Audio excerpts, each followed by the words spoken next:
Salamatçılar joldaşlar. Salamat bolunuz, turmuş, turmuş. Konuşuңар құтты болсын. Ура! Ура! Ура! Еркен тұр. 23 июнда УКМКнын Баткен облусу боюнча башкармалыгынын 6-регионалдык бөлүмүнүн кызматтык үйү тапшырылды. Ачылыш аземине министрлер кабинетинин төрагасынын орун басары УКМК төрагасы Камчыбек Ташиев катышты.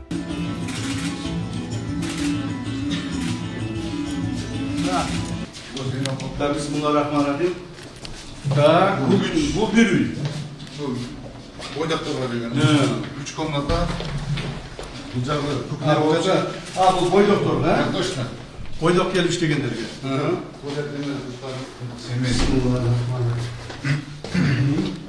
Жақсы. Детский. Бұл комнатасы, да? Так точно. Спальня. Бұл үшін жетеді. Hem қалған өзі расставлять етіп олаша, бұл жақта картиналарды олаша жасалған олаша, да? Егерде сату алмаса, келіп сырдап, оңдап, жашай береді. Жақсы болды. Жақсы болды. Бөлмелері бар екен, да? Су кеңірлі болса керек, а?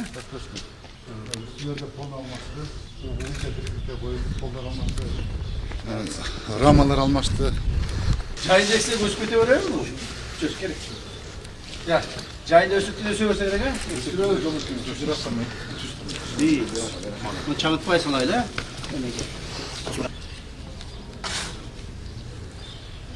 Hakim daha ayıp toşaydı, özünü salıverin. Ben karap duraydı, ha? Ben kündelege otam dediniz okşaydı, ha? Şahırdan geldiniz, siz daha kıynalım diyor, ha? Ben aralama öyle çürük kapçının. Keçe yemeden uçuk gelgen. Tamçıdan. Bismillahirrahmanirrahim.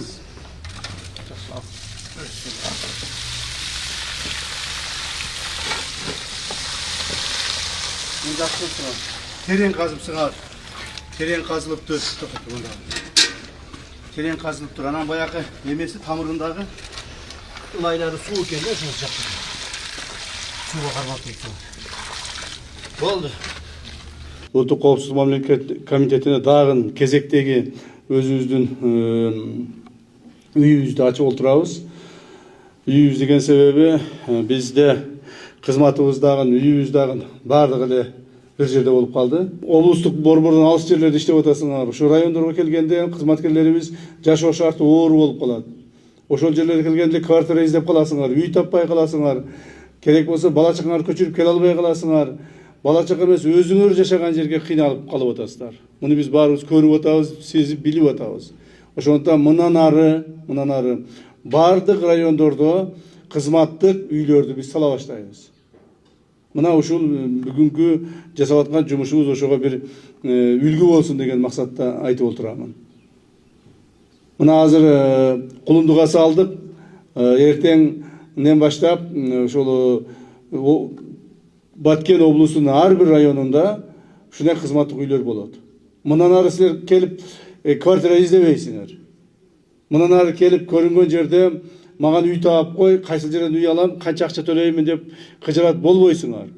Кызматтык имараттарыңар болот, кызматтык үйлөрүңөр болот.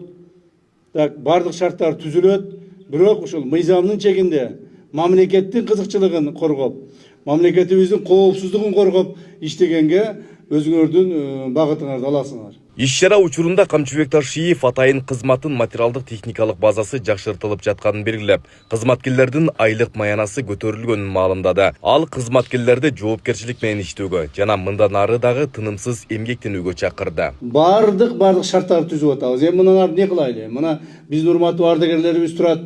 Ушулар бизди калпайттырбай билет болуш керек. Мына өзүңөр деле билесиңер. Мындан эле 3-4 жыл алдын кандай акыбалда болчу? Орай отделдеге кирсең, үстүнөн эмелери суу тамып турат. Отурарга столу жок. Астынан сөз өтүп турат. Мен ошондой рай отделдерди көрдүм көпчүлүк жерлерде. Ошолордун бардыгы азыр бузулуп, жаңы курулуп, бардыгы жаңыдан шарттар түзүлүп бүттү. Ошон үчүн сиздерге кайрыламын, урматтуу кызматкерлер. Мыйзам чегинде иштегиле. Мамлекетибиз бүгүнкү күндө мамлекетибиздеги көптөгөн проблемаларды акыркы 4-5 жылда чечип бүттүк. Эң негизги проблемалар бул чек ара проблемалары болчу. Көйгөй проблема болчу. Мамлекеттик деңгээлдеги эң көйгөйлүү проблемаларды чечтик. Мына Өзбекстан менен болгон коңшу мамлекеттер менен Өзбекстан менен болгон проблема чечилди, чек арасы толук бойдон. Тажикстан менен болгон чек ара проблемасы чечилди, толук бойдон. Эми азыр ошолорго мына чек ара зымдарын тартуу иштери жүргүзүлүп жатат.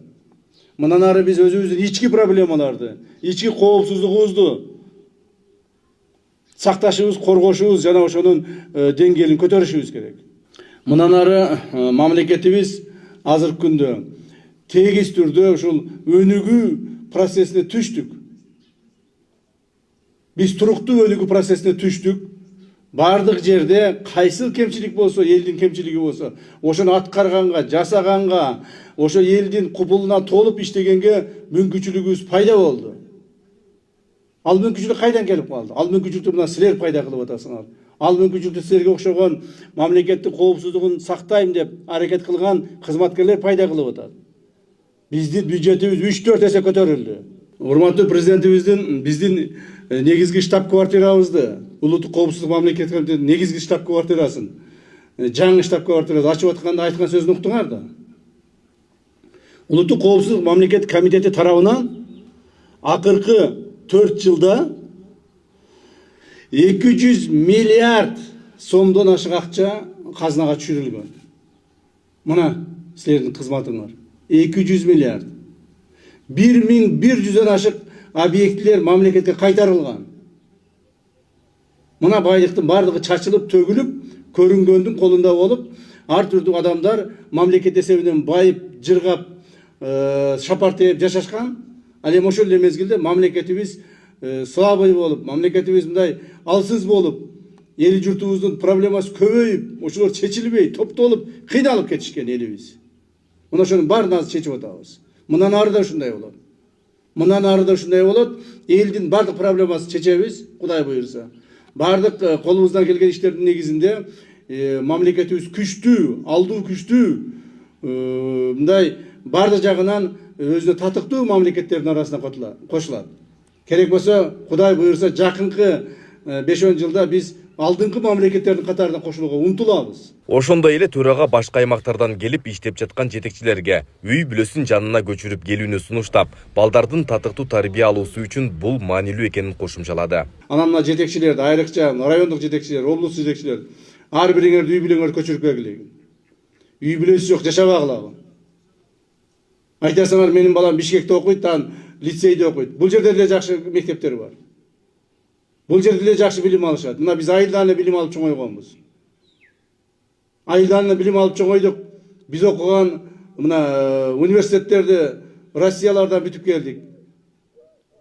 Мен мисалы ошо Томский политехнический университеттин химико-технологический факультет, технология электрохимических производств деген специальность бүтүп келгенмин. Это редчайшие специальности. Айылдан окуп туруп эле.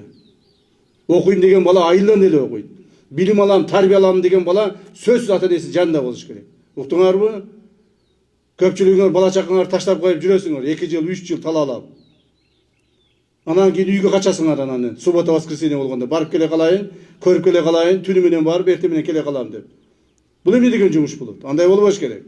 Ачылыш аземинде УКМКнын ардагерлери да сөз сүйлөп, кызматкерлер үчүн түзүлүп жаткан шарттарга ыраазычылыгын билдиришти. Алар генерал-полковник Камчыбек Кыдыршаевичке атайын кызматтын өнүгүүсүнө кошкон салымы үчүн ыраазычылык айтышты. Мисалы 90-жылдары, 2000-жылдардын баштары, 2010го чейин, 20-жылга чейин мындай курулуш болгон эмес. Ар бир кызматкерге үйлөр берилди. Өзүнө жашооно шарттар түзүлдү. Мындан ары только иштеш калды.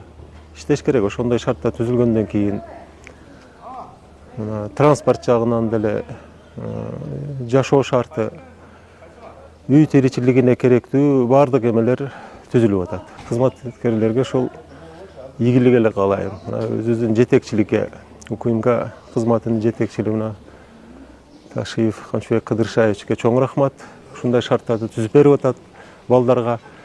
балдарды иштесин деп. Жаңы кызматтык имарат Баткен облусунун Лейлек районуна караштуу Кулунду айылында жайгашкан. Эски имарат толугу менен капиталдык оңдоп түзүүдөн өткөрүлүп, кошумча дагы имарат курулган. Натыйжада жалпы 5 кызматкерге жана алардын үй бүлөлөрүнө ылайыкташкан заманбап шарттар түзүлдү. Айбек Исабеков, Шырзат Эгембердиев, регион, Баткен облусу.